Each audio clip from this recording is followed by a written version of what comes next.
I'd like to call the Board of Selectmen special meeting agenda for Tuesday, January 16th, 2018 to order. First order of business is Pledge of Allegiance. Charlie, will you lead us, please? I pledge allegiance to the flag of the United States of America and to the republic for which it stands, one nation, under God, indivisible, with liberty and justice for all.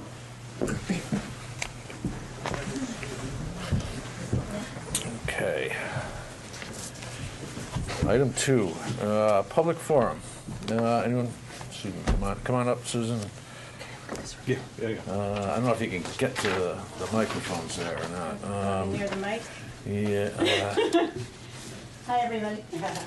I am here to request the Board of Selectmen to press the pause button on the disc golf course in town and do a cost-benefit analysis before it proceeds.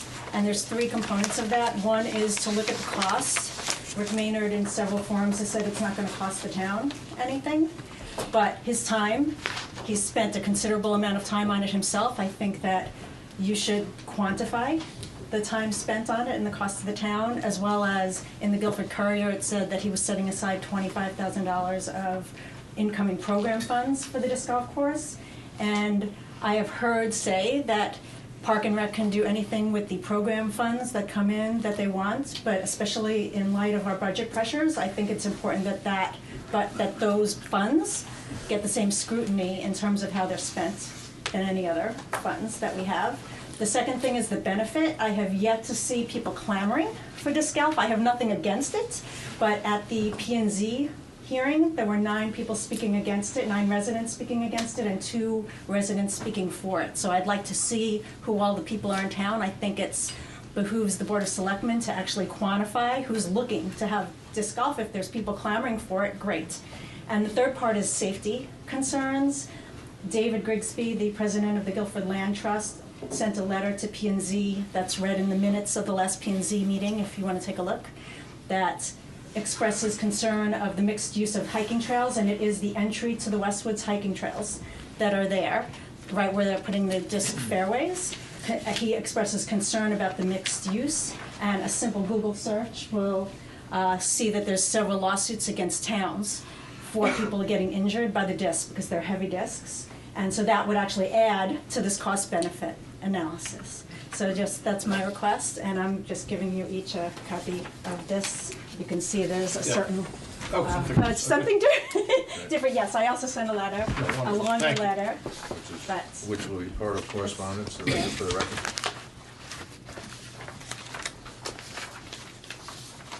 Thank you for your time. Thank you, Susan. Anyone else wishing to address the board in public forum?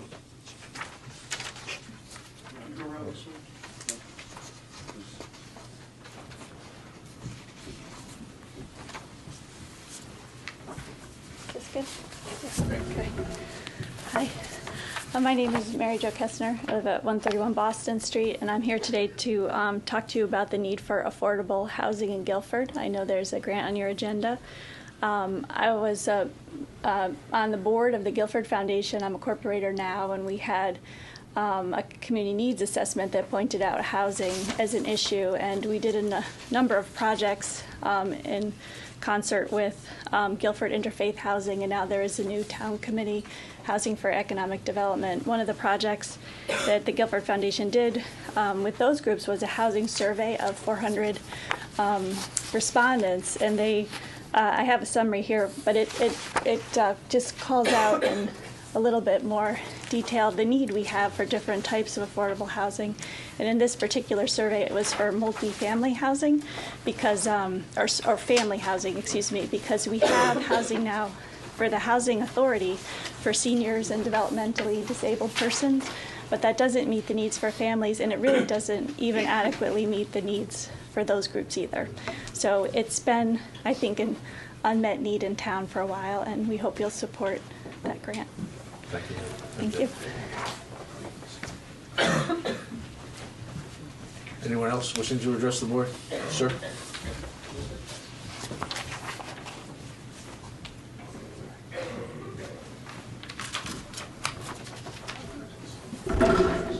I'm Rob Curry. I'm kind of just piggybacking on what Mary Jo just said. I'm also... Your address for the record. Oh, yeah, 40 Apple Tree Lane, which ties in well because Apple Tree is one of the affordable housing developments in Guilford. So I grew up there. I think it's been great for the town. I couldn't be happier in the neighborhood that I grew up in. I'm also a real estate agent, so I see a lot of families who can't afford to stay in Guilford if they have kids or just by themselves. So I would hope that the grant that we have that's on the agenda today does get approved, to just kind of see what else is possible as far as affordable housing goes in Guilford. Thank you very much.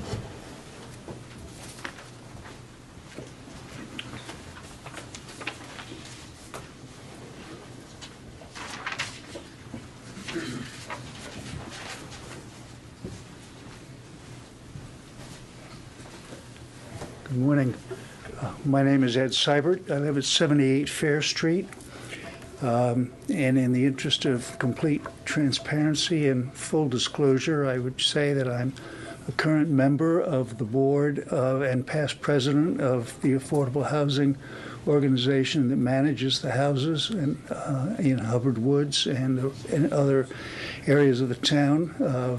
We're known as NeighborWorks New Horizons. We used to be the Mutual Housing Association of South Central Connecticut. We have 34 units of affordable housing here in Guilford. It's what we call scatter site. It's not one development. I'm here to support the grant application and to encourage you to act more swiftly than the state did in processing our application. Let me just say that the demand, the need is enormous in this community. We, at various times, including the present, have to close our waiting list because of such low turnover and such low inventory. Occasionally, we will have as many as one unit turnover per year, if we're lucky. So that the demand is huge. And I've been very happy to have been a member of this committee to move this process along, and I encourage you to help us continue in that vein. Thank you. Anyone else wishing to address the board? Hearing none, let's move on to item 3. 3.1 would be the approval of minutes from the January 2nd, 2018 meeting. Is there a motion to do so? So moved. A second? Second. Comments, questions, changes, additions, deletions? I just had one question, and really, Sue, it was directed at you on 3.1. Does that accurately reflect your concern from the previous meeting? Yes, it does. It does? Okay. Yes. Thank you. Anyone else? Call the question. All in favor? Aye. Aye. Opposed, abstained, recusals? Hearing none, it passes. Item 4. Finance Director's Report. Mary Jane, what would you like to bring to our attention? Just for those in the viewing audience, you might need to bear with us. If it looks like we're not necessarily paying attention, we are but this is the initial installation of the advent of some technology. As you can see, from some of us, we're not entirely comfortable with just the electronic media, so we have these reams of paper. I want to thank my predecessor, Joe Mazza, for having moved forward with the acquisition of these iPads for the Board of Selectmen. We also have them available for the Board of Finance, where eventually we'll be able to utilize these as opposed to the reams of paper that we get. This is the first time we had training last week, so please bear with us as we go through it. There is the intention at some point to be able to project the agenda and supporting documentation, and we will work through that process with trials and tribulations, no doubt, and we just think that it moves us into what, the 20th century, if not the 21st century, and our backs will be better for not having to carry the reams of paper. So thank you. But Mary Jane, I'm going to attempt to do this without my paper. there you go. There you go. You got to start with revenue. I am. Here we go. You will see that we are discussing the end of December, which is 50% through our fiscal year. Last year we were at 62.2% at this point, and this year we're at 66.6, bringing in slightly higher revenues at this point. A couple things I'd like to just touch on. First of all, the building department, as you can see, is 50% collected as opposed to 48 last year. There's some large construction projects on the table at this point, which we have received a significant amount of revenue in, and you will see an offsetting expense of contracted services on the expense side in the building department, since those fees are being used to pay for the contracted services. So you'll see that on both ends, and we'll look at that in a second. The police department has brought in a significant amount of revenue this year at this time as well. Mainly, I've noticed Frontier and Eversource doing a lot of work, that type of thing.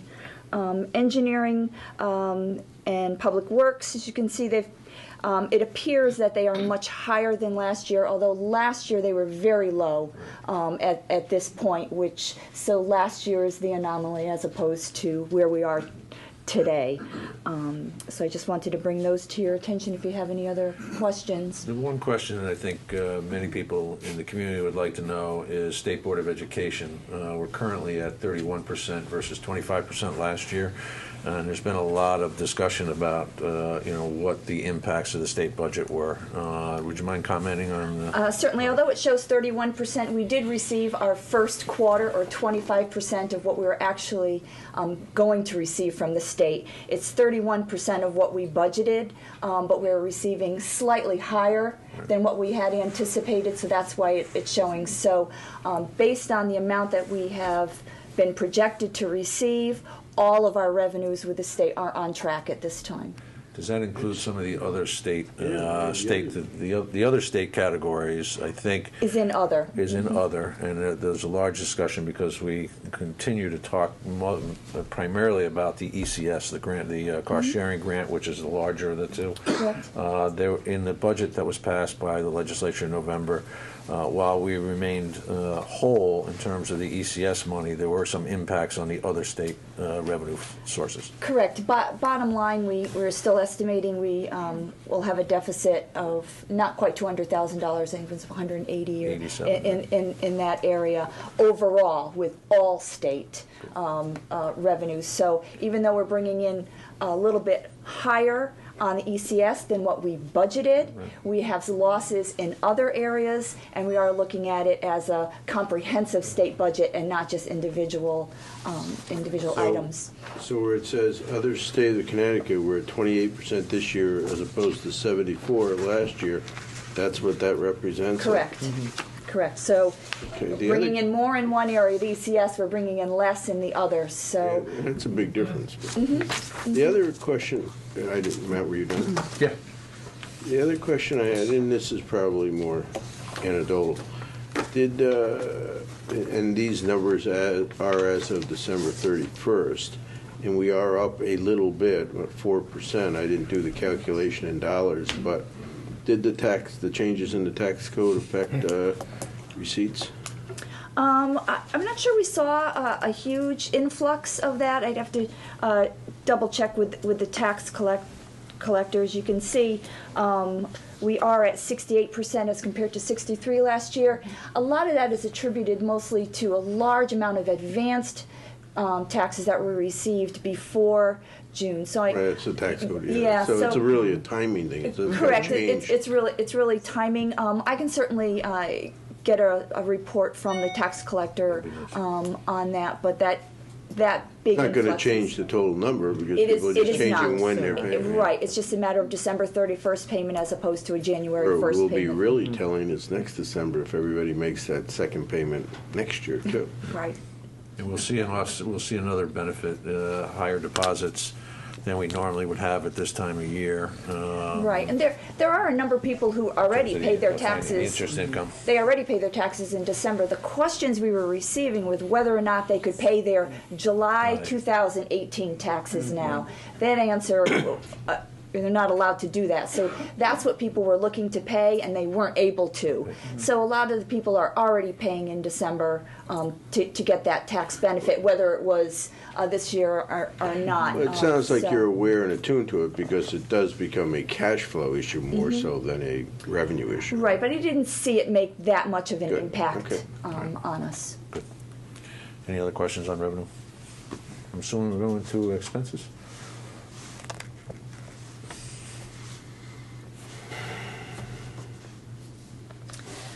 So on the expenditure side, we are right about 50% expended, right where we would expect to be at this time of year. We were at 49% last year. Overall, our department heads are staying, right where we expect them to be. No real anomalies that I'm looking to talk to you about today, other than I will have you look at the building department where that is slightly higher. And if you look in the detail, you'll see that the consulting services line item is overexpended on that budget line, but again, it's because of the increase in the project revenue that we're receiving on the other end. And that was for two commercial project, one large commercial project that we needed to bring in a part-time or contracted service employee. It was actually George Godovan, a former building inspector in town, to manage that process. Correct. Okay, good. Do we want to talk, as we are on the eve of yet another snowstorm, Public Works and where we are overtime-wise? Are we going to be challenged in that account? Yeah, if you look in the detail, Yep. as I scroll down here.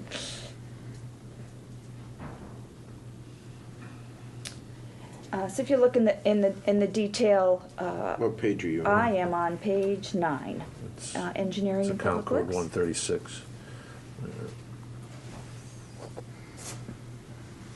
Now we gotta get magnifying glass. Do you have fingers? Because all you have to do is wrench them open. That's the best part of this. I can actually see the numbers now. It's better than the written stuff. You never got a text from me with my fat little finger. You'll see the overtime line is at 42%. So if we're, make the assumption that we're at 50% of the year, that we should be pretty good. Obviously, we have had some significant, storms since In then. January, that's right. So- Not jinx it. I know. Getting one tomorrow. It's really hard to predict, okay. to predict. got it. But we like it when it snows on daytime hours between. Yes, we do. Other questions on expenditures? Hearing none? Good. Talk a little bit about medical. Medical, we did have another good month in December, a little bit higher than November. The Hartford healthcare issue with Anthem has been finalized, so the amount that we brought in, that we paid out in December, included some carryover from the month before. So, but still less than what we anticipate on a monthly basis. You'll see also that our catastrophic claims are at covered 233,000 over our premium of 1.2 million. So we have $1 million left there of coverage. So that's actually tracking well. We are anticipating that to be spent, and you'll see in the budget for next year that amount has increased slightly. Not as large a jump as we saw last year. But again, a slight increase, but we'll talk about that when we discuss the budgets. On the revenue side, tracking, right where we should be. It's only, we've received $13,000 more a year to date at this point, bringing our projected surplus for the year about $400,000 and our estimated fund balance up to $3.9 million. 3.9, not to step on another board's toes, one that we used to sit on, but we are now looking at a projected fund balance of nearly $4 million. That's a pretty significant number. We may want to engage with our friends on the Board of Finance as to potential uses of some of that money to offset potentially some capital items or... I had hoped during the budget season, when the budget process, even when we talk about the healthcare costs, that we could possibly mitigate some of the increase by the amount that we have in here as well. So that's something that I would like to offer during that process. Wonderful. So this amount is about 4 months' worth of claims. Right. Is there a rule of thumb as to how many? We 2 months. 2 months. Thank you. So we'd have at least $2 million, a little over $2 million that we would like to have in that An fund. outcome. Good. Anything further? No. Thank you, Mary Jane. Thank you. The only point I'd make about medical is that, we're early in the year. Right. So, I mean, True. True. But it's holding relatively Oh, yeah. consistent at this point.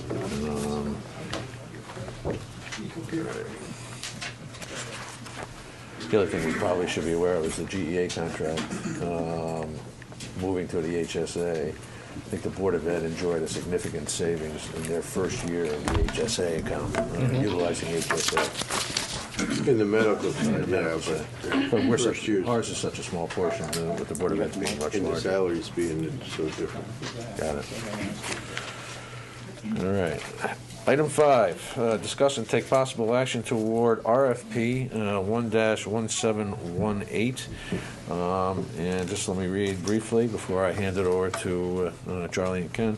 The Board of Fire Commissioners at its January 9th, 2018 regular monthly meeting unanimously approved the following recommendation to the Board of Selectmen for our approval, that a heavy rescue truck manufactured by Marion Body Works of Marion, Wisconsin, in the amount of $954,693 be purchased. The manufacturer submitted all the required documentations of its bid submission and met all the requirements of the process. Is there a motion to do that? Would you do so? So moved. A second? I'll second. Would you Okay, the fill us in? revised total, I must have missed it, but the revised total is 954,973. 973. Right. All right. Does someone want to amend that motion to 973? So moved. Second. On the amended motion? All in favor? Aye. Opposed? Abstained? Recusals? None. Thank you, Charlie. Okay, for that. we received 5 proposals, the highest being $1,089,000 and the lowest being $954,973. So we're recommending that we go with the lowest bid. Charlie, one of the concerns related to municipal RFP and bidding is the requirement, or the perceived requirement, of having to take low bid.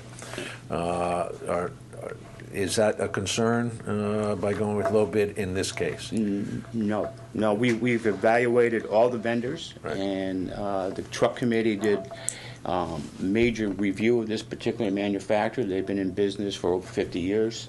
We were very satisfied with their workmanship. We were very satisfied with their construction, and we feel very comfortable going ahead and awarding. We've been here before, as the board is aware of, and did not take low bid, just for those reasons. Yep. Okay. Well, the bid process does allow us, I think it's lowest qualified bidder Right, is the language right. that's used, correct? Right, that's correct. Do we own any other equipment from this manufacturer? No. Nope. All right. Now, this piece of equipment is, as I've heard it in the past, the most heavily used truck in the fleet, right? That's correct. And can you just sort of bring us up to speed why that's the case, why this is so essential? Well, it does all the heavy extrication, heavy work, all carbon monoxide calls. Basically, does all the calls, fire calls, EMS calls, obviously with paramedics, and it's the heaviest used truck in the town. It's about out 10 times a day, so it's out a lot. Okay. Okay, and the current rig has 117,000 miles on it. Is this the truck called Rescue One? This is one Rescue One. Right. Any other questions? Hearing none, call the question. All in favor? Aye. Opposed? Abstained? Recused? Thank you very much. Okay. Now this is When do we get it? 303 days. 330 days. And you're authorizing the first selectman to Sign the contract, right? Right. What Cam said. Yeah. And the requisition. Now, this has to go to the Board of This Finance. goes to the Board of Finance Right. before What happens to we the can old extend. one? The old one goes into the second service. The present one, the present rescue that's serving as the backup rescue. Current truck, I should say. Right, the current rescue will go into the reserve role, which serves as a backup to the rescue one, and the current one that is now serving as rescue one backup will be sold. It will be sold. Right. What kind of market is there for that? Not much. Not at this point. Not much. That truck has somewhere around 180,000 miles on it. It's been around since '96. So worst case scenario is we need to find a place to put it if we can't sell it? No, we'll get rid of it. 'Cause it Yeah, is- that wouldn't be is- good. Yeah, no, we don't want to keep it. We want to get rid of it. Wonderful. Thank you very Okay? much. You're welcome. Charlie, just quickly for a minute, and I'm digressing for a second. Yesterday, Charlie let me know that we were participating in an exercise down in the... In town of Essex, right. Essex, It has that's right. material in it. Yeah, just give us just a little... Well, basically, as the board knows, we are the regional hazmat team from basically the Q Bridge all the way out to Old Saybrook. And they had a fire in a chemical factory, called a chemical factory, which basically the substance that was involved had the potential of being an explosive. Right. Once we allowed it to burn down, a lot of agencies were involved, ourselves, DEP, the sub-base in New London was there also for their hazmat team. So basically, the outcome was very successful. There was no major damage to the facility, and the business is back up and operating today. Good. So, All right. Thank you. you're welcome. And that truck responded there. Thanks. The miles. A few extra miles, yeah. And I bet that gets about 3 miles to the gallon, too, right? Item 6, consider and take possible action on request to purchase computer equipment from Advanced Office Systems. Chief, you've had a busy day. It's been a busy few days, Yes, it has been. And congratulations to the department. Thanks. For those who are not aware, there was a press release issued earlier today.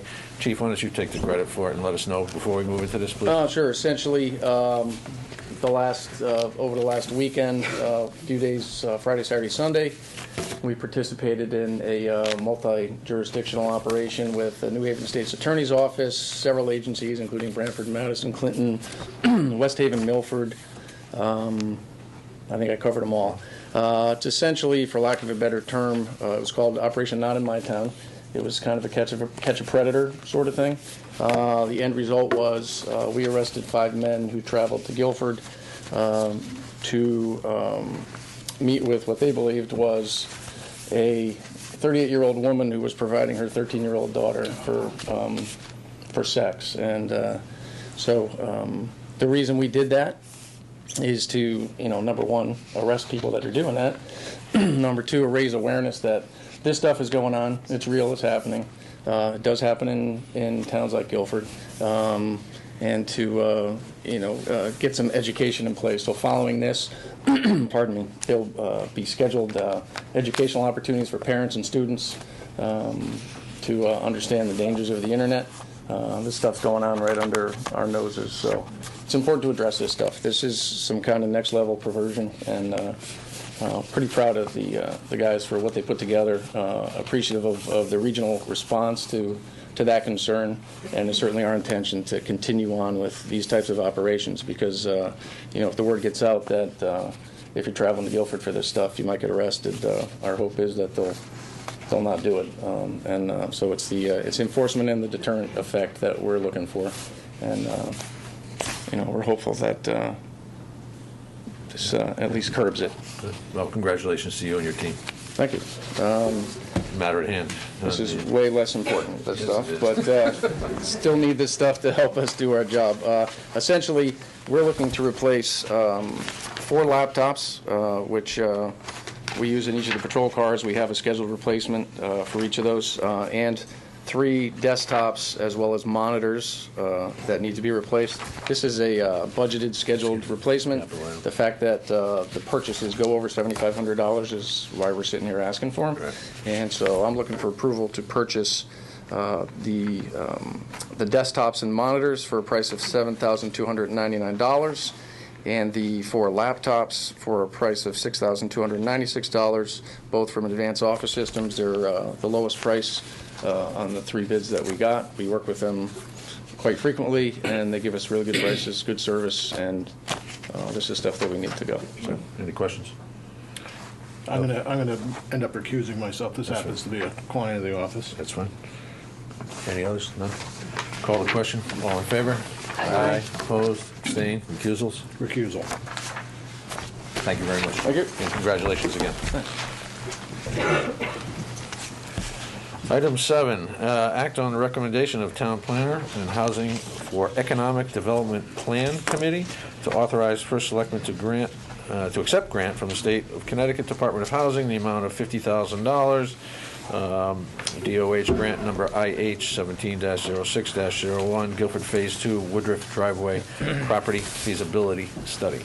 George, just for those who may not be familiar in the viewing audience and or at this table, Sandy's a member of that committee.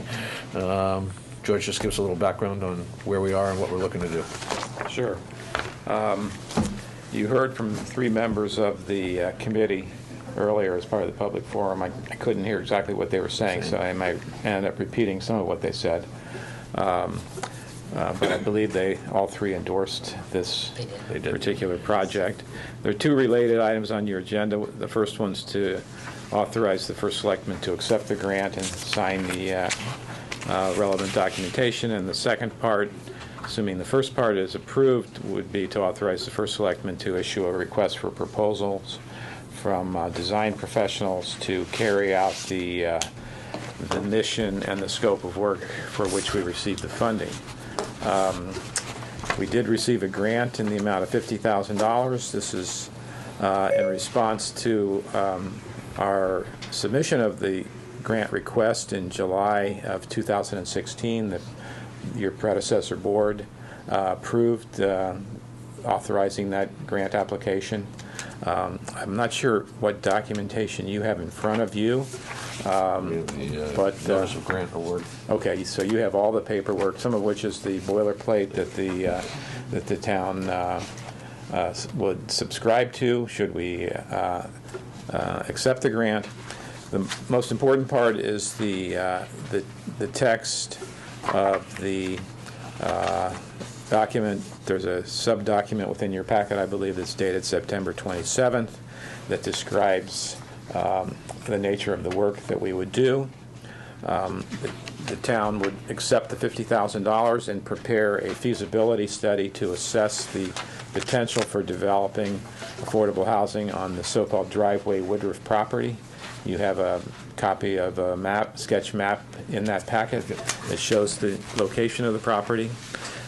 That site was identified as part of Phase 1 of this grant, which was carried out in 2015-2016, which identified 8 sites within the town of Guilford as being suitable for multifamily housing and potentially for affordable housing development at a higher density. These were sites that were located on public transit, or near public transit, which was a requirement of the state grant.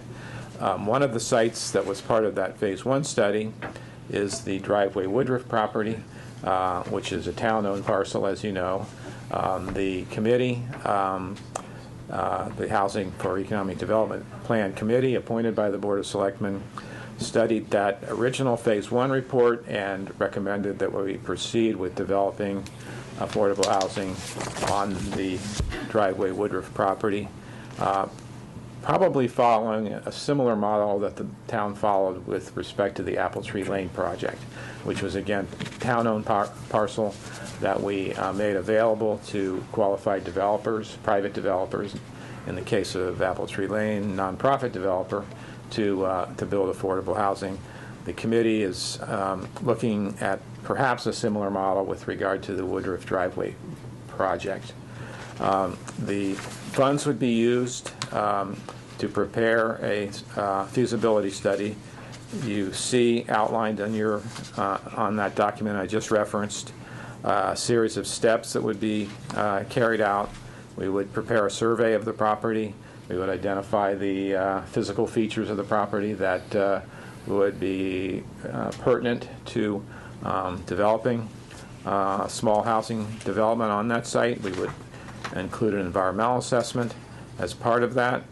We would prepare preliminary designs of the project, which would focus on how many bedrooms and how many dwelling units would be feasible on that site. It would also include a preliminary site plan identifying parking, landscaping, conceptual design of what the units would look like. We would, most importantly, or as important as any other part of this, assess the sewage disposal opportunities on the site. Basically, how many bedrooms would we be able to provide sewage disposal for, and then that would dictate the maximum size of the development. We would attempt to estimate in a very preliminary way the costs, review of the permits that are required for a project like that. We would review the plans with the public, and including very specifically the neighbors of the Driveway Woodruff property, and assess the overall feasibility of the project.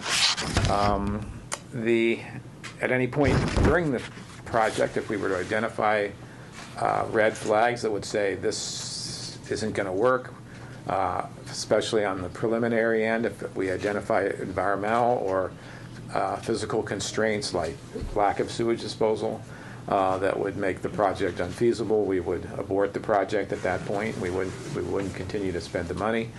The preliminary feasibility study, the so-called Phase 1 report, did suggest that there was good potential on this site for, again, a small housing development. So we believe that it's a good site that will work for the type of development that we envision, but we need to flesh that out a little bit more with some engineering and other design assistance. And that is basically what we would do with this funding, should you agree to accept it. A couple of quick questions that I had. Sure. I know this is preliminary. How many anticipated units, max, min kind of thing? We said in our proposal that 20 units would be the maximum. Again, that's going to depend on, are we talking about 2-bedroom units, 3-bedroom, 1-bedrooms? Right. The bedrooms are going to be the sewage disposal is going to express itself in terms of a maximum number of bedrooms. And then from that, we'll work back to look at how many units we're talking about. But that's my feeling as to what the maximum would be. I've said before 10 to 15 units. That's right. The committee has identified the need, and I think Mary Jo commented on this subject when she made her comments earlier. The committee has identified so-called family housing as being the primary need, which probably, in our case, means single women with children as the most likely type of tenant or occupant that we're going to have here. So we're probably talking about 2-bedroom and maybe even 3-bedroom units, as opposed to single-person households or elderly households. Again, that would be the determination of those details would be part of this feasibility study. How many 2-bedroom units, how many 3-bedroom, and so forth. George, thanks for that explanation. There's another nuanced discussion that happens around affordable housing. Right. And a lot of people instinctively get nervous about the term affordable housing. Correct. I've heard some other folks talk about that this is more moderate income housing. Is that a better or more apt description? And you talk about some of the income thresholds? Yes, I mean, the state, in their wisdom, doesn't use the word affordable housing at all. They call this housing for economic development. Right. What that means, I think, in their terms, are one factor that inhibits economic development in the state size is the high cost of housing in Connecticut. So this enables us to create housing that's more affordable to people earning moderate incomes, and that can range. That can mean households earning in the range of $25,000, $30,000, up to $50,000 or $60,000 a year, as the type of threshold that we're probably talking about here. That will be the developer. If we're successful with this and we choose a developer, that'll be one of the principal issues that'll be discussed and resolved at that point in time. What kind of rents are we actually talking about? And we're probably talking about rental housing as opposed to for sale, although not necessarily. What kind of rents are necessary to support the financing of the project? And that's going to depend on a lot of factors, like how much is it going to cost to build it, what kind of grants are they able to get, and or other subsidies are they able to get. Is the town willing to do what we did in the case of Apple Tree Lane, which is basically lease the property for $1 a year? Or are we going to require some higher compensation, higher level of compensation? All those things will factor into what the rents can actually be. And the developer and our committee is interested in making the rents as low as possible in order to meet what we think are the realistic needs of people who are making $30,000 to $50,000 a year and have a couple of children. I don't know if that answers your question. It does answer my question. It's hard to answer it, actually. Yeah, and you thought you might get out of here without all these questions. No, that's, but I anticipated this is I know you did. Lou, you had? Yeah, so along those same lines, though, you said there's a couple different options, rentals, possibly selling, which is interesting. Right. But, so if it's a rental, these would be managed by the Housing Authority of the town of Guilford? No. Okay. Well, it depends. It's conceivable that the Guilford Housing Authority will respond to the request for proposal and submit a proposal when we get to what would be phase 3. Keep in mind what we're talking about now is phase 2, which is to hire a design professional and come up with a project design. If it's feasible, then the next phase, subject to your approval, would be to issue another RFP to request developers to submit proposals based on the feasibility study design that we come up with. And so at that point, the Guilford Housing Authority could very well submit a proposal, in which case you would have to evaluate that along with other proposals. Otherwise, and probably more likely, in my opinion, is that the developer would be a nonprofit developer that specializes in developing affordable housing, like NeighborWorks, which owns the project on Apple Tree Lane. So they would be responsible for maintenance, collecting the rents, supervising all the activities that are related to the project, just like any other landlord. It would not, in that case, be the Guilford Housing Authority, and the town would have no management responsibilities. The Housing Authority would be an eligible applicant potentially, although, as I think Mary Jo said, or maybe she didn't, but Guilford Housing Authority is limited by ordinance to senior housing and people with disabilities.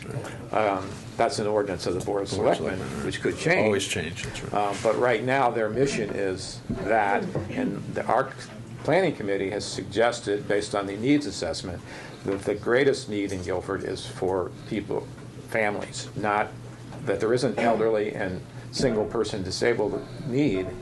The need for families is greater, and that's where the big deficiency is. There's also an opportunity, whether it's a for-profit developer or a not-for-profit developer, that the town would realize some tax revenue from this project after it is built. Right. Just like we do with Apple Tree Lane. Right. Correct. That sort of relates to my question. Go ahead. Oh, I'm sorry. Go ahead, sir. At what point do we look at the impact on town services? I'm thinking about schools with a concentration of kids Right. in one school district. Right. And also economic benefit to the town in terms of additional shoppers and employees and all that. I would suggest that we're looking at that right now. I mean, is there any kind of quantitative type analysis envisioned as part of the scope of work? The answer is not as we wrote it. That's obviously something we could do. As you know, perhaps better than any of us, school-age children do cost the town a fairly substantial amount of money, but we're rewarded, in my opinion, by the product that comes out at the other end. And how you calculate all that into quantitatively, you're probably better able to do that than I am.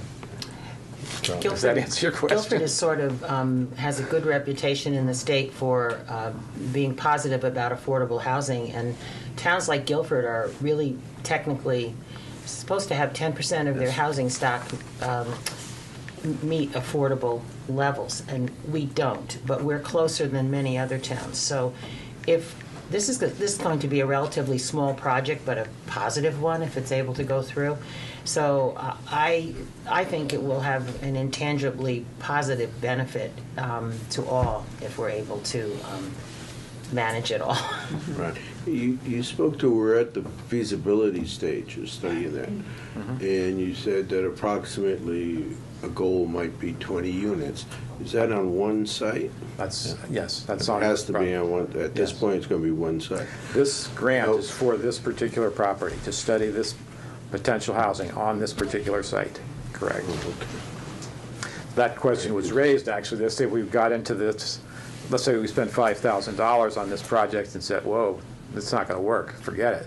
Can we reallocate the $45,000 to some other property? Well, I'm thinking twofold, both the concentration Right. and the point that you made about Apple Tree, where it was town property and we were able to facilitate keeping the costs down by Right. town making, but at that point, it comes off the tax rolls, even if we did it to Except that, as Sandy just said, they do for-profit pay situation. in lieu of tax. NeighborWorks, even though it is a nonprofit, they make a payment in lieu of taxes. Okay, And the other- most affordable housing developers, the kind who are interested in this kind of project, especially the nonprofits, of which there a number of them have contacted us about this project, they do that because they know that makes the project more appealing, and also not even so much the dollar amount, just the idea that they're contributing to town services, paying for them just like everybody else. It could be, It's a positive thing. The other question I had then, and you mentioned it, I know that it's something the Board of Selectmen could change by ordinance and that type of thing, but my understanding was that when you accepted, I know federal money, and I thought maybe even state money, when you accepted that money, that you had to open it to, whoever the state and or federal government says. Oh, yeah. So that issue about Guilford Housing only being able for seniors and disabilities probably won't be overriding the end necessarily. I'm not sure what you're Well, what my you're understanding saying. is, to make these things work, normally you have to have some subsidies of some sort. Absolutely. So once we accept them, the issue of only some sites only being for seniors and folks with disabilities probably wouldn't be relevant. Would it be open to anybody? Well, the Guilford Housing Authority, by their charter, mission, and town ordinance, doesn't accept applications from people who don't. But that could change, and my understanding is it has to change if we accept money. No. Guilford Housing Authority is publicly funded by state and federal grants. The only limit, you can't limit it to Guilford residents. That's right. Okay. And that Guilford Housing Authority can't limit their. I knew there was some issues that overrode. It's the limitation to Guilford residents that's relevant. And All right, that's maybe true. that's That would the be true of this, as is true for Guilford Housing Authority. Okay, what do we need? Do we need a motion? Well, I have two more. I'm sorry to belabor the point. Sandy and George both talked about the state mandates of 10% affordable of your housing stock should be deemed affordable housing. There's been substantial discussion at the state level regarding how aggressive they are in terms of enforcing that. By not showing goodwill and moving towards those objectives, would we be exposed to having to accept, as I've heard this argument before, having to accept developments that we might not find in keeping with the character of the town because an aggressive developer gets a piece of property here and says, I'm going to invoke the state mandates and you have to allow me to use it for this purpose. Is there any legitimacy to that argument? I can speak to that a little bit, actually. Yeah. The ones over on Wild Rose, I mean, that was a private developer,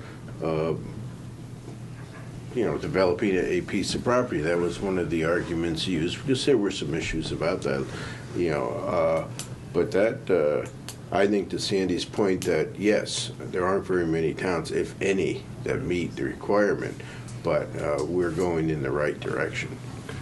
I don't think that it's... I think there is some laws on the books, and it's referred to sort of like Section G8 housing or something to that effect, and I don't really want to get too deep in the weeds on this because I have some knowledge of it, but not total knowledge. But I don't think we have to think about a negative enforcement effect. As I said, Guilford already has a good track record, and We want we to find a way already- to make it work, not a way to Right. Have it find forced on us. That was my I point. think that's true. And clearly the major issue about affordable housing development in Guilford and most suburban towns is the cost of development. If a for-profit developer wanted to do affordable housing development and a site that made sense for us, without subsidies, that'd be great. You just can't do it. You can't produce housing in Guilford and rent 2-bedroom units for $500 a month.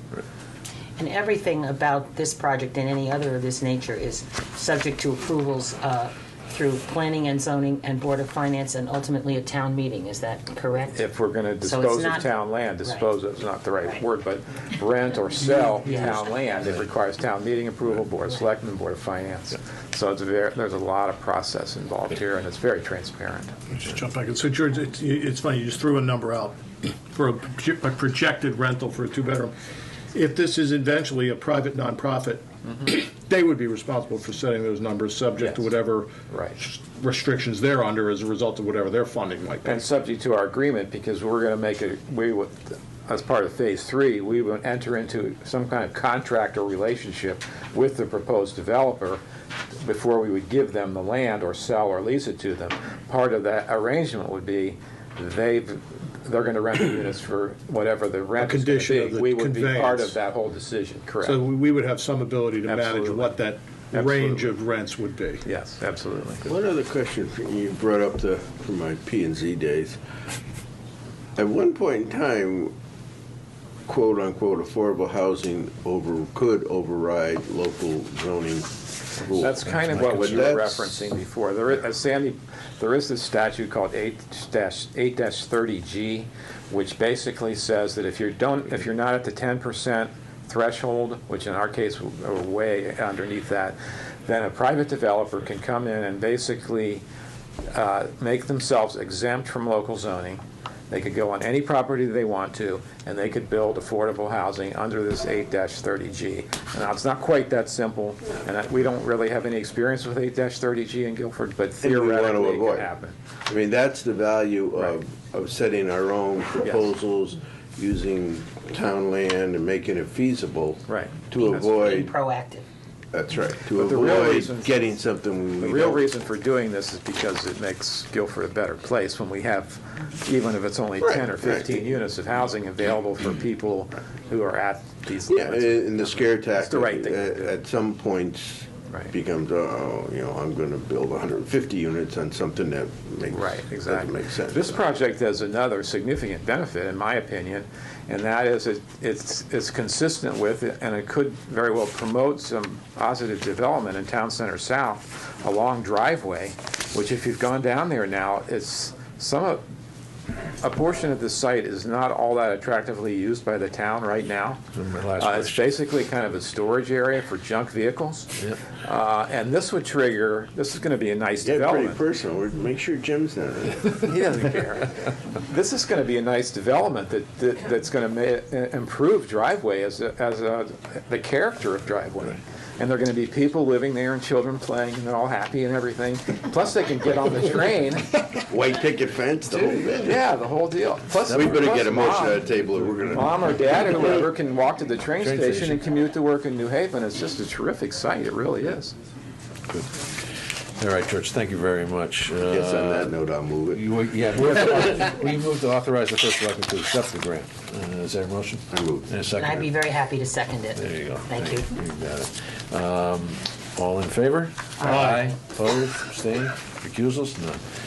Thank you. And the second phase of that, George, is to authorize the first selectman to, I don't think I'm going to do it myself, but authorize the first selectman to prepare and issue a request for proposals to conduct a feasibility study. Is there a motion? So moved. I'll second. Second, all in favor? Aye. Aye. Opposed, abstained, recusals? None. Thank you very much. Thank you.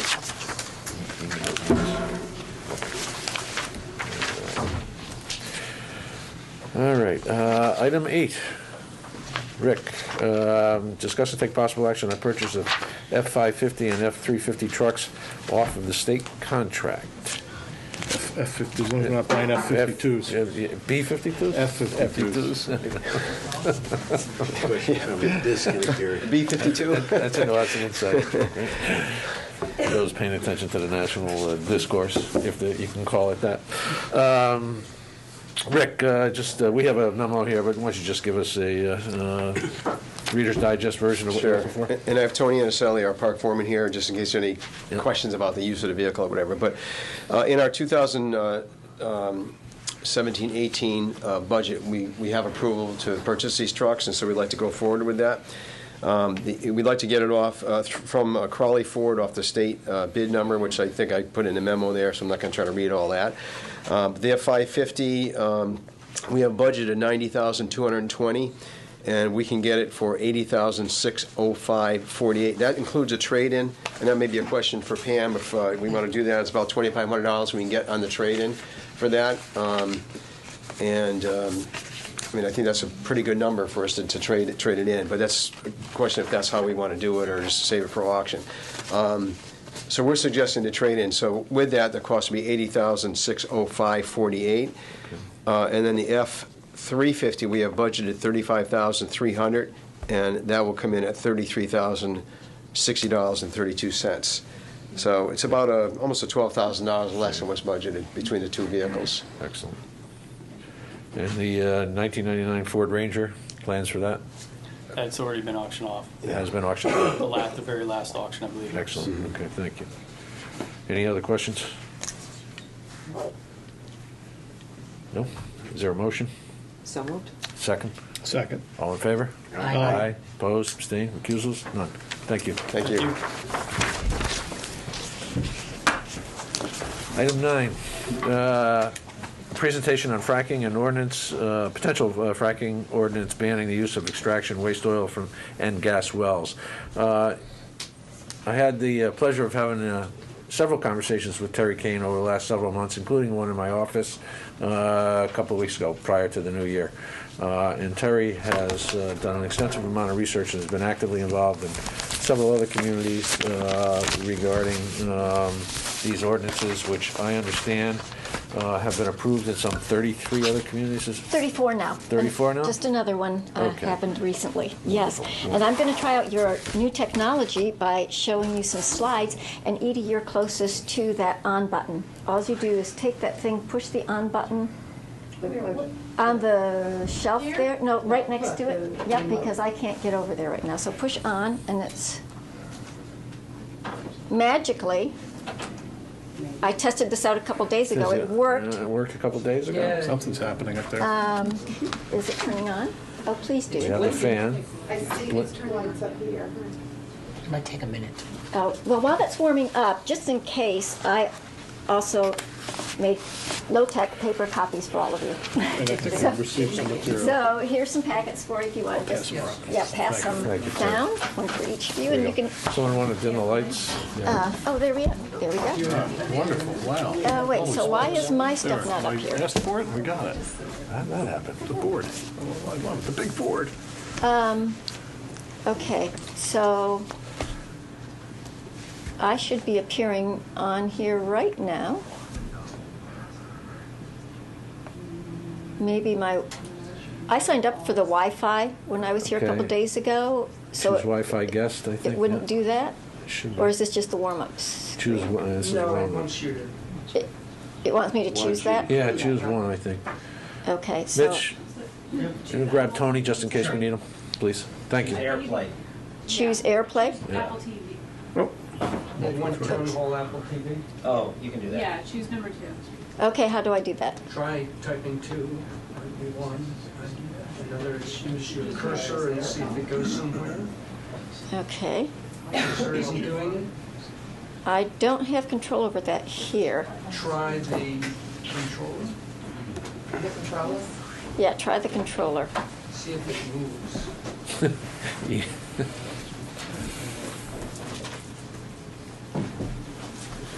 Tony, your assistance if... Controller is not working on that. It's going to be the directions I told you? Yeah, I did. And then I just kept them right up. So you have to hit. Okay, so I'm here. This guy's right here. Oh, Let's close out here. all right, so, This guy right here. You didn't do this, did you? yeah, you're right, I didn't. My Okay, fault. so you do that. And then Just a big airplane. yeah. Should come up.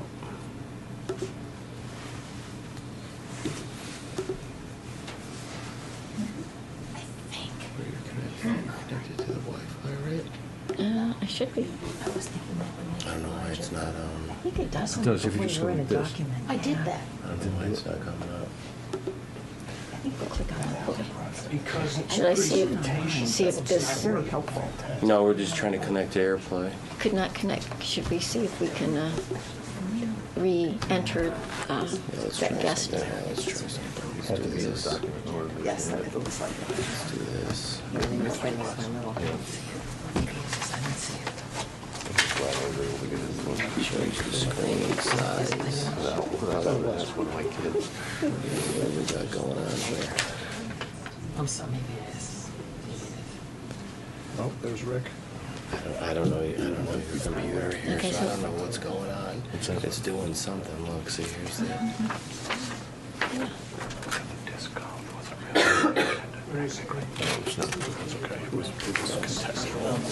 It's not connecting? Here. I thought it was. It's funny. Is it under That's just because Rick preferences had called or? me. Yeah, we're already there. Yeah, Nope, we're already there. Okay, whoops. Okay, there. All So right, I've got so- that back. All right, so. Uh-oh. Oh my God. Okay, so I think I want maybe to if we reconnect. I think we need to reconnect. I did. It did already. Okay. Yes, thank you. Hi. They had the color was all out of line. Now I'll do my play. Yep. Okay, so, all right, well, thank you for bearing with me on that. This is about, this is a long presentation that I'm just going to give you the highlights of, so hopefully about 5 minutes. Thank you. So let's start with this slide and play it. There we go. Okay, good. So just a few basics, which is, what is fracking anyway? So fracking basically is drilling a deep well down.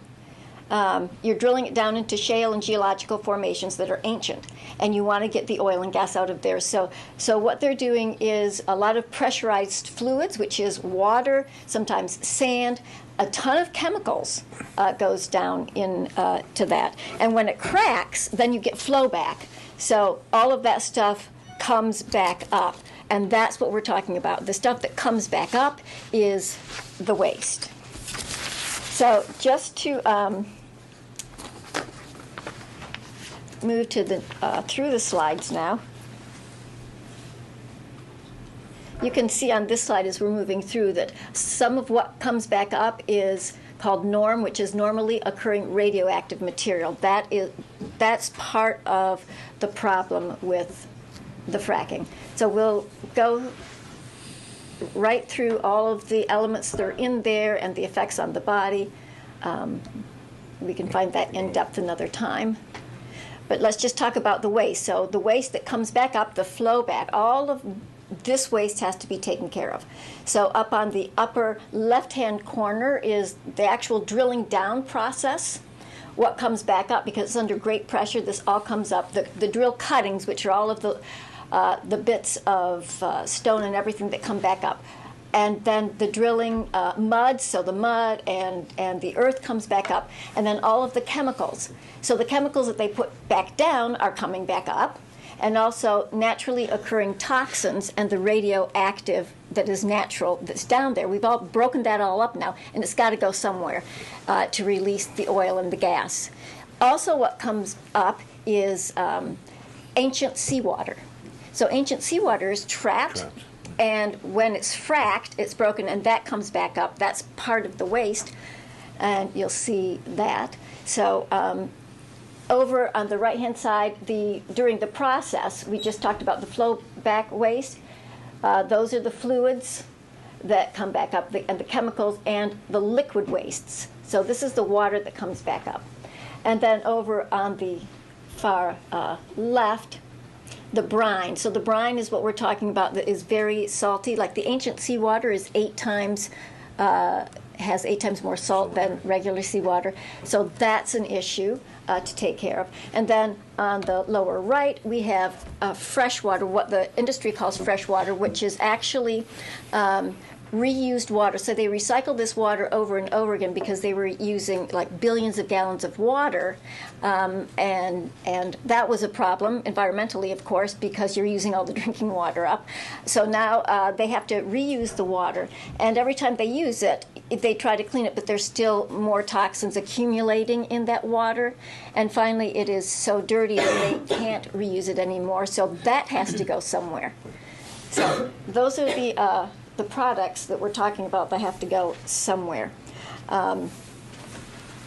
So just to give you a couple of numbers about the enormity of the problem.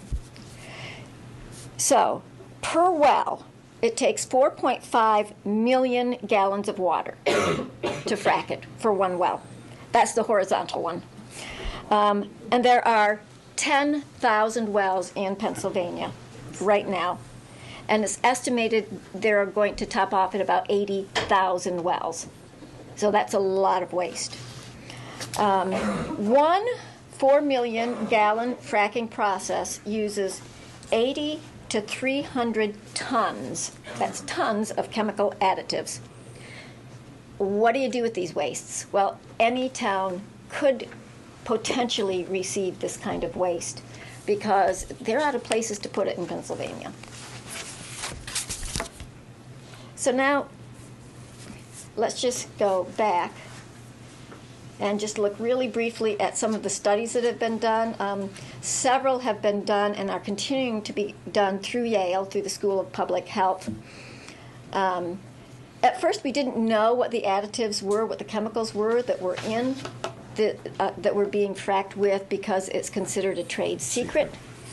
We're just becoming aware of those, and we are not currently aware of all of them, so that's an issue.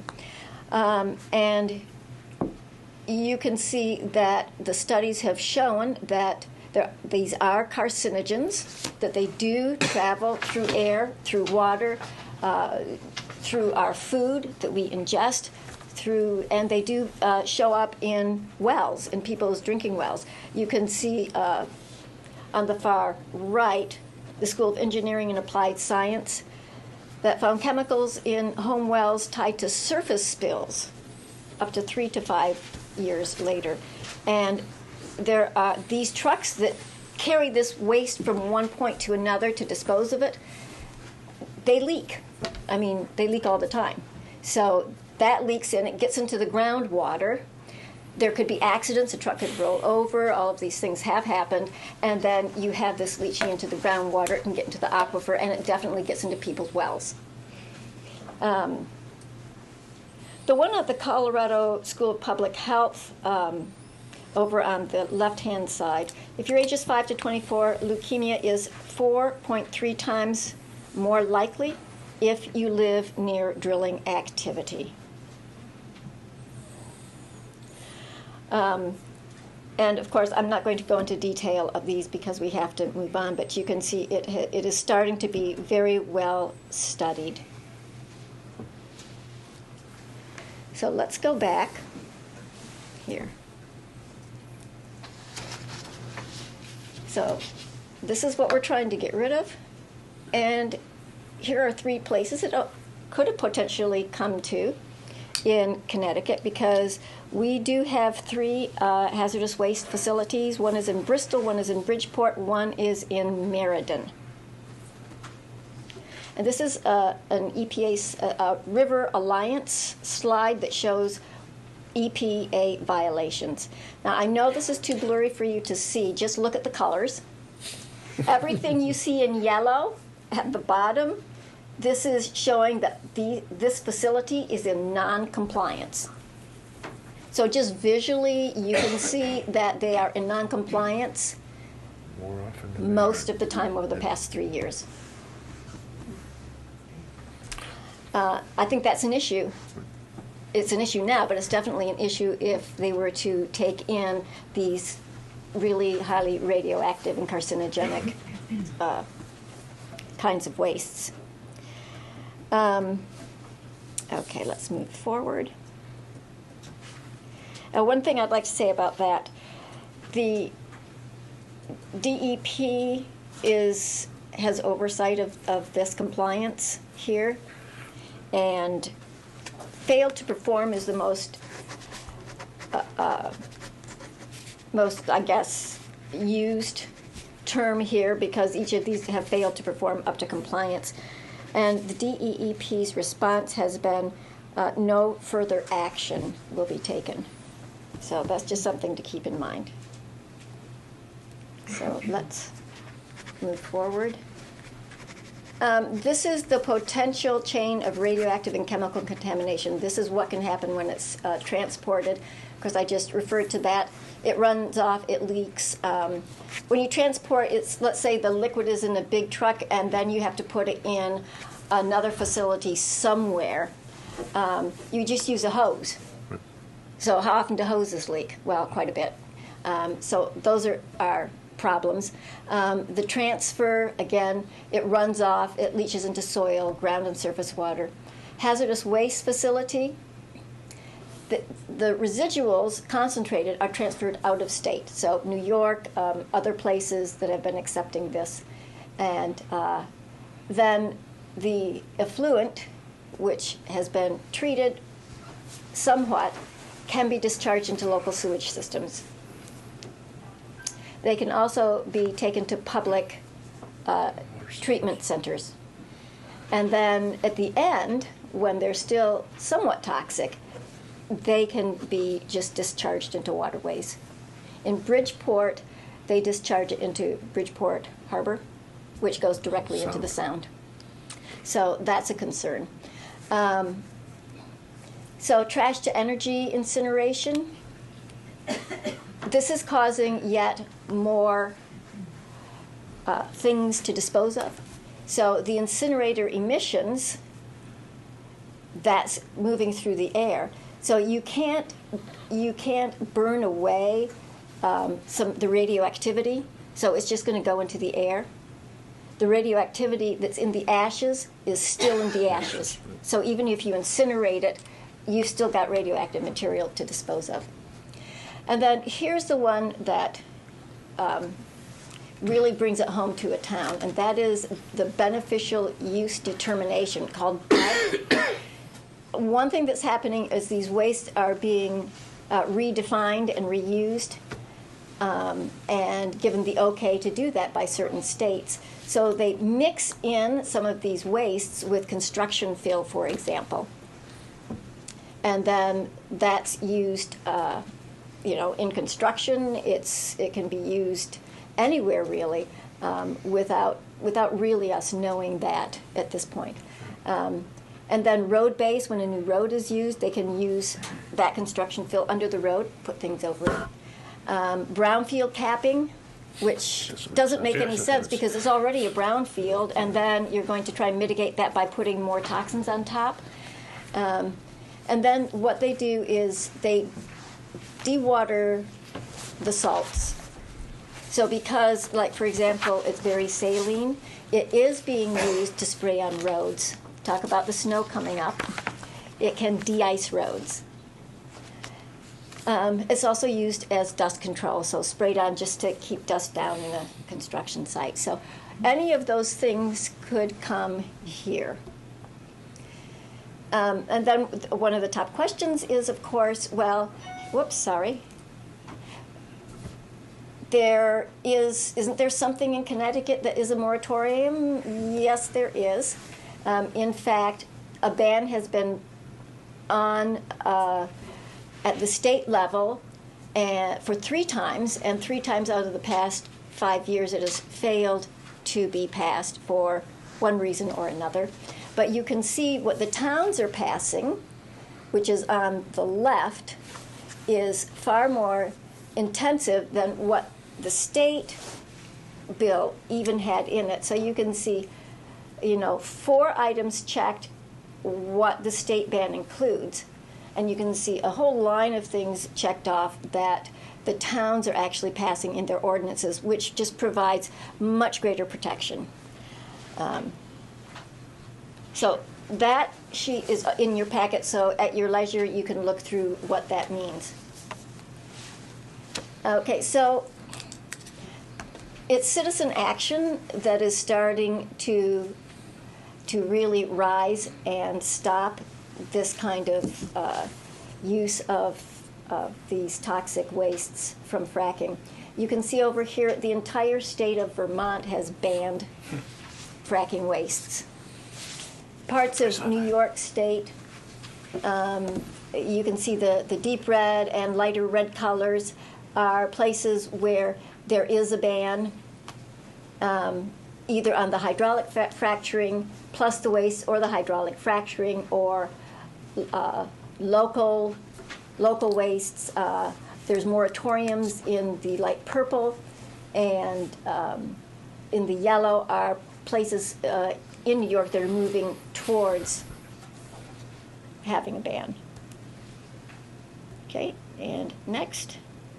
Okay, so to give you a sense of how many of these toxic sites there are, Pennsylvania is shipped to at least 8 states. And if you can see there at the bottom, a number for in the course of 1 year, from January to December, back in 2014, there were 1.9 billion gallons of waste that needed to be stored or disposed of somewhere. And that's just in this little corner of the world. I mean, it's going on in other places too. So this is Connecticut, and you can see the dark green diamonds there are our 3 hazardous waste sites. And then the light green ones are approved to accept transported non-domestic wastewater. And this is a slide that's a couple months old, so when I last talked about this to a group, there were 29 that had passed. We now have 34, so that is not up to date. But the dark red has passed. The lighter orange is where citizens are going through the process right now. And so you can see the amount of interest there. Also in your packet, I have included a draft of an ordinance. This is the ordinance that has been used by 33 now of the 34 towns that have passed this ban. And so when you say 33 out of 34, you're talking about Connecticut towns? Connecticut towns, yes. There's only one who hasn't, that's Washington. It was the first one who passed an ordinance, and it wasn't aware of this language and wasn't aware of how many things you needed to protect yourself against. So this ordinance actually the language was written by legal counsel for Riverkeeper. The organization Riverkeeper was founded by Robert Kennedy Jr. So that's where the language comes from and what has been passed in the other towns. And each of you has a copy of that ordinance. Did I make it in 5 minutes? You might have gone a couple minutes over. That's okay. That's quite all right. And I would just like to mention, too, that a new movement has just been launched called Sustainable Connecticut. Yes, I'm familiar with it. Which is a pretty exciting program. It came out of Eastern Connecticut University. Many towns are starting to sign on to this. You don't have this yet because we'll talk about this a little bit more. I went to the launch. Did you make it? I did make it to the launch, and I have a lot of exciting information about how to keep our towns, sustainable and green and healthy for all of us. Right. I think that's going to be of interest to everybody on the board, particularly since a couple of weeks ago we approved the energy performance contract, which starts us, gets us further down the path in terms of sustainable community. Absolutely. It gets us lots of points in sustainability, so I'm very excited about that. That's great, Terry. I know you have to run, but just a couple of quick questions. Yeah, absolutely. Where is the state? You mentioned the state is dragging their feet. They've tried to get it passed 3 times. There is some kind of ban on transport or storage at this point. Is there any? There is, well, what happened is a moratorium was put into place, and then DEEP has to write regulations. Right. And that has to be done by July of 2018. Okay.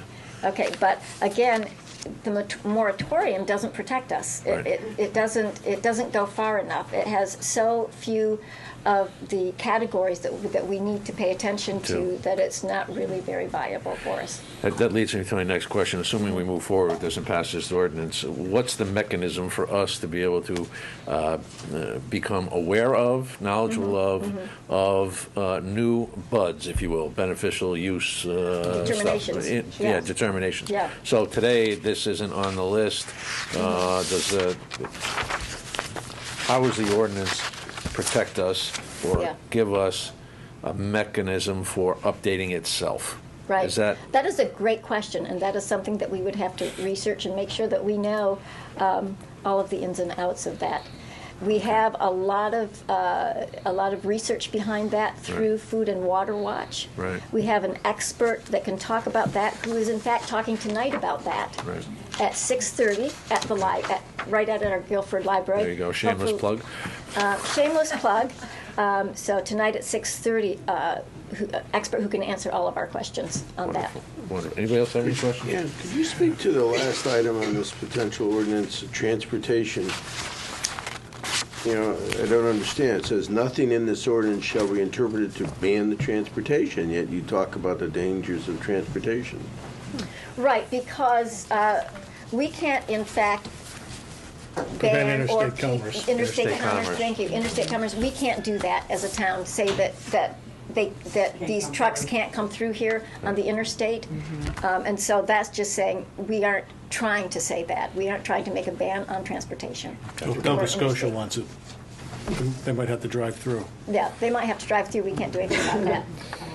So I would It's say. interesting that you have to actually make the point in the ordinance. Probably preserve some constitutionality. For you all would be, you're the legislative body. You would, Matt might say, Pam, would you research this a little bit further? Make sure constitutionally and state law-wise you're comfortable with that. Does it affect some of our town businesses right now? East River or what, some of these other. Is there anything in the proposed ordinance that's so broad that would have some kind of negative, substantial impact on town businesses? These are some things you may want me to look at a little bit more. But does it affect the way we currently take care of our roads? We chip seal. Is that considered? Is that going to be problematic if you pass the exact language of this ordinance? So, I think there is. Pause, we should look at this a little bit more thoroughly and make sure we're comfortable. I agree. I think we need. I'd like to do that quickly, if at all possible. Our neighbors to the west, Branford, passed this. There may be some information sharing we can do with them, and I'm sure that any of those other red communities up there would be happy to share some of the experience they've had and maybe answer some of those same questions. And lastly, I think CCM probably could be a resource. Maybe not lastly, but I'm curious, would the Sustainable Connecticut folks have a body of knowledge or body of information around this as well that we could take advantage of? Right, we could absolutely look into that. And I know the Sustainable Connecticut thing is a process by which you become a member, you become a sustainable community. I'm assuming they will share information prior to us getting the Good Housekeeping seal of approval that we are one of those that did help us get there, right? Right, Good. Sure. Good. Anything else? I have a couple questions. No. So, I think maybe along those same lines, and enforcement, I'm sort of interested in that as well. I mean, that would fall to basically town zoning, I guess. Well, some of it's going to fall to police. Actually, to our purchasing, because if there are.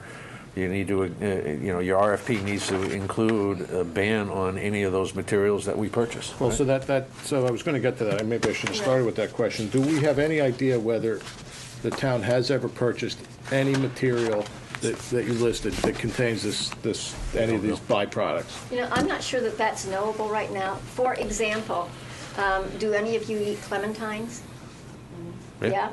Okay, great. So it's just been revealed that some of those farms, including some of the farms in California that are organic, at least one of them, are using the wastewater from the oil extraction to irrigate because they are so out of water. So there is no way for us to really know that at this time. I mean, some of it is just going to get revealed as we know more about the subject, but that, that doesn't mean that we can't move forward with what we know now and look at it, what purchases are going forward. Right. The ordinance wouldn't require us to remediate anything. Right. Your thinking is, it's so patently bad, right, as you have laid out, that there's no reason not to block it locally. Exactly. At least by ordinance, and then let the enforcement catch up at some point. At some point, and of course, you're not going to catch everybody. And Jen Siskind, I just heard her speak again, and she gave a really good example, and that is we have these laws that tell you how fast you can drive on the highway, right? So. Does everybody get caught that goes over the speed limit? No, but at least the law is there, so we can say, look, this is going too far. We need to crack down on this. But at least we have the ordinance that says this is not what we can have in our town. So the oil companies or these fracking companies, if they were here and they were going to get up next, they're not going to come and say, listen, folks, we are shipping toxic waste that we're going to spread near your schools, and don't worry about it, right? What would their argument be to rationalize this use of this material? Yep. They're going to say that they attempt to contain it. They're going to say that it's cleaner than it really is on examination, first of all, and they're not going to tell us exactly what's in it because they don't have to. And they're going to say, they might say something like, well, that's only like a tiny bit. It's like 1%, so you don't have to worry about that. But what does 1% mean? If you're talking about a huge amount of waste, that's a whole lot of toxins, even though it's only 1% of whatever measurement of this pile of toxins they're talking about. I hope that makes a little sense. Yeah, it does. And ultimately, though, there is some potential cost to this. I mean, let's say we were 100% able to completely ban the use of this in, let's say it was chip sealing, and that becomes the standard material that's available. And we would have to go to the clean chip sealing department. Right. Potentially be prepared to pay more for that. As a direct cost. Yeah, it could be. I don't know that, and that would certainly warrant looking into. But it would cost more to clean it up afterwards. Sure. No doubt. All right. Good. Anything else? So. Terry, thank you very much. Yes. And good luck. Thank you again. All right. Thank you. All right, item 10, set town meeting. Just a presentation. That was just a presentation. And we will move forward with, as Pam discussed, and do a little further research. And come back with a set of recommendations. Item 10, set the town meeting date of February 5th, 2018, at 7:30 p.m. at the Community Center. Consider and act upon recommendation of the Board of Selectmen to appoint up to 3 additional members to the Board of Assessment Appeals for FY 2017, 2018, and 2018-29 assessment years in accordance with Chapter 5 of the Code of the Town of Guilford. Is there a motion? So moved. Second. Any questions or comments on that? Pretty perfunctory. I'll call the question. All in favor? Aye. Opposed? Abstained? Recusals? None. Item 11, set public hearing date of February 5th, 2018 at 7:45 p.m. at the Community Center for petitions received requesting various sidewalk extensions in town in accordance with Section 241-6A of the Town Code. Is there a motion? So moved. Second. Any discussions on that? Other than those in the viewing audience, to note we received 5 petitions calling for a public hearing related to the construction of very specific sidewalks. According to the town code, any such submission by 6 qualified electors in the town of Guilford can force the Board of Selectmen to hold a public hearing. So we are going to hold a single public hearing to discuss all 5 of those petitions at once. All right. That's actually going to take place at the fire department. That's a fire department. That's right. Thank you. Thank you very much. Okay, so fire department for both of them, right? All right, we have a motion. I think it's been amended to reflect the fire department. Yeah. And so that meeting regarding the sidewalks will be for public comment. We're not necessarily taking any action that night. Correct. You could, but you don't have to. We could, yeah. Not necessarily. So call the question, all in favor? Aye. Opposed, abstained, recusals? None. Item 12, 12.1, and that is to act on resignation received from Jonathan Trotta from Zoning Board of Appeals. He's otherwise occupied. He's otherwise occupied with the Board of Finance now, so is there a motion to accept with, what is it? Well, in this Regret case, it's- regret and appreciation? And congratulations for his new job. Okay. Is there a motion? I'll make a motion. Second. It's seconded.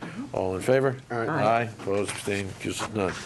Act on resignation received from Richard Meyer from the Hazard Mitigation Commission, also with grateful thanks and regret. So moved. Second. All in favor? Aye. Opposed, abstained, recusals. And a third one, same conditions on the resignation received from Alan Brown, if I'm pronouncing that right, Lynn, from Alan, Hazard Mitigation Commission. Is there a motion? So moved. Second. All in favor? Aye. And 12.4, act on the appointment of Gary McConnelly to the Land Acquisition Commission as a member at large for a term to expire January 31st, 2022. A repeat performance, as I remember. A repeat. He wants us to go thumbs down. And Gary, who very capably served on this board for a number of years, continues to be a glutton for punishment as a volunteer in his community. And Kevin McGee in the background says, yes, put him on, put him on. So, all in favor? Aye. Opposed, abstained? You can't vote against it anymore. Motion carries. Item 13, this would be a series of requests for the use of town property. 13.1, act on request from Leeds Island Garden Club to use the green and to place a sign on the green advertising its annual plant and bake sale taking place on May 12th, 2018. Is there a motion? So moved. Second? Second. Any questions, comments? Call the question. All in favor? Aye.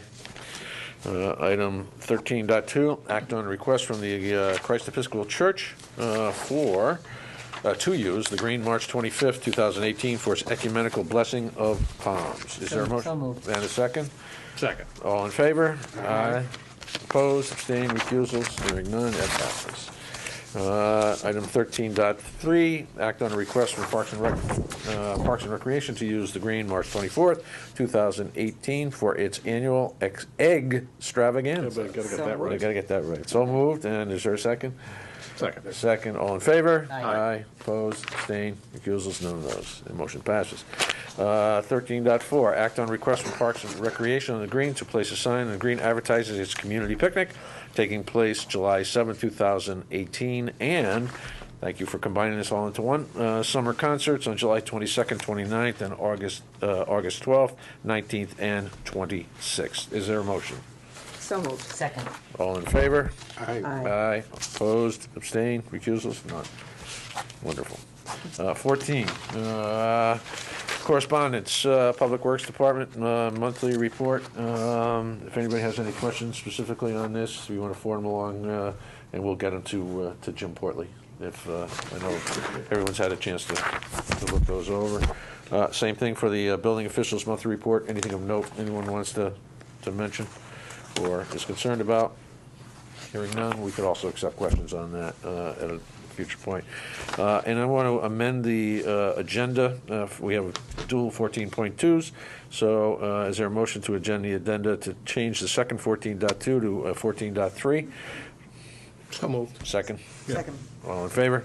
Aye. Aye, opposed, abstained, recusals, none, good. 14.3 is a letter from Guilford Housing Authority dated January 11th, 2018, regards to possible steep grant funding for Guilford Courts improvement. I had the pleasure last week of meeting with Angela Ross, Terry Ravisa, both of the Guilford Housing Authority, as well as Peter Palumbo, who's on the Housing Authority Board, regarding this request. They are in desperate need of a new roof facility, and we have the STEEP, which is the state program that funds projects like this. I know, Charlie, you've been through several iterations of these for a while. It's of note, we haven't received a STEEP grant since, I think, 2012. So if it's on that state circular or cyclical schedule, we're due for one of them. So what I have already done is forwarded a request to State Representative Sean Scanlon, asking him to be advised that we'll be looking for this housing. I don't think the invitations for STEEP grants have been opened up yet. My hope is that they're not going to get caught up in the same way the state transportation situation has happened. But needless to say, we are starting that process. Item 15, committee reports. At this point, I don't think we have any. Again,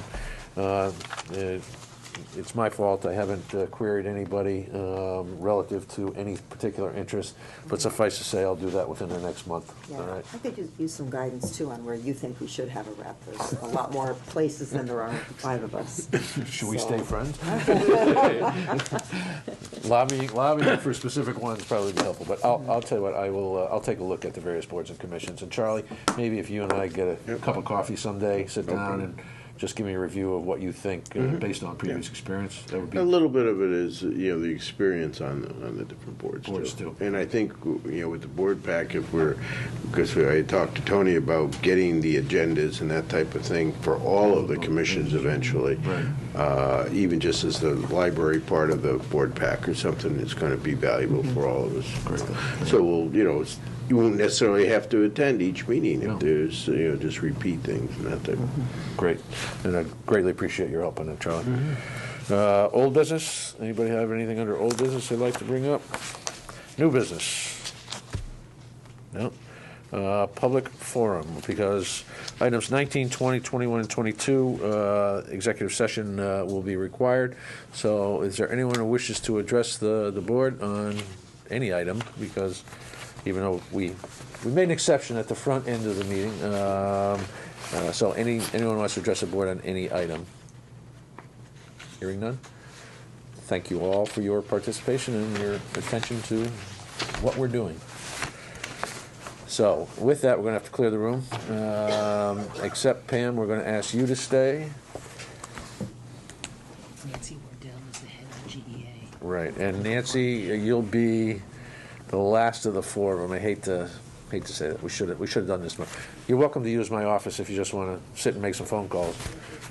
Certainly. That's fine. We'll be coming back. We'll be coming back just to close the meeting. So, Gary, you're inviting Gary. and Gary is in for the first one. Is there a motion to come out of executive session? So moved. Second? Second. All in favor? Aye. All right. Related to item 19, taken under advisement in executive session, which was to discuss and take possible action on potential land acquisition. Is there a motion to authorize the Land Acquisition Committee to enter into into negotiations with the property owner under the parameters set and discussed in executive session? So moved. Is there a second? I'll second that. Comments or questions? Call the question. All in favor? Aye. Opposed, abstained, recusals. None. Good. Item 20, which is to consider and take possible action on offer of land easement purchase from American Tower regards to Tanner Marsh Road. For those in the viewing audience, we rent tower space on top of Tanner Marsh Road to a cell service provider, and that is on a annualized basis that they pay us, which also includes a 4% escalator on an annual basis. They had proposed a lump sum payment or a lump sum spread over 20 years. We looked at the financial analysis provided by the finance director, and it does not appear to make sense to this board to enter into that agreement. So is there a motion authorizing the first selectman to decline the offer from American Tower? So moved. Second? Second. And so that means we're going to maintain the status quo. Absolutely. Okay. Any other discussion? Hearing none, call the question. All in favor? Aye. Opposed? Abstentions? Recusals? None. Item 21 does not require any further action. Item 22, consider and take possible action on the Guilford Employees Association collective bargaining agreement for July 1, 2016 to June 30th, 2020. And based on the information we learned, is there a proposal, a motion, that the proposed contract between the town and the Guilford Employees Association is hereby approved, and the first selectman is hereby authorized to execute a final document incorporating the changes from the draft agreement as explained to this board? So moved. Second? Second. Any further discussion? Other than the fact that I want to congratulate all parties involved with the negotiations, the Guilford Education Association, Guilford Employees Association, yeah, that's a different group, as well as the negotiators from the town, Mitch Goldblatt from our HR department head, and also Charlie Haverda, who is on the negotiating committee. My congratulations to what all seem to think is a fair contract, and all parties seem happy with. I also just note that this was approved by the GEA last Friday by a vote of 45 to 11, I believe. Thursday, by a vote of 45 to 11. Good, thank you. There's a motion. All in favor? Aye. Opposed? Abstained? Recusals? None. I will entertain a motion to adjourn. So moved. Second. All in favor? Aye. That's the longest selectmen's meeting in history. That was a long one.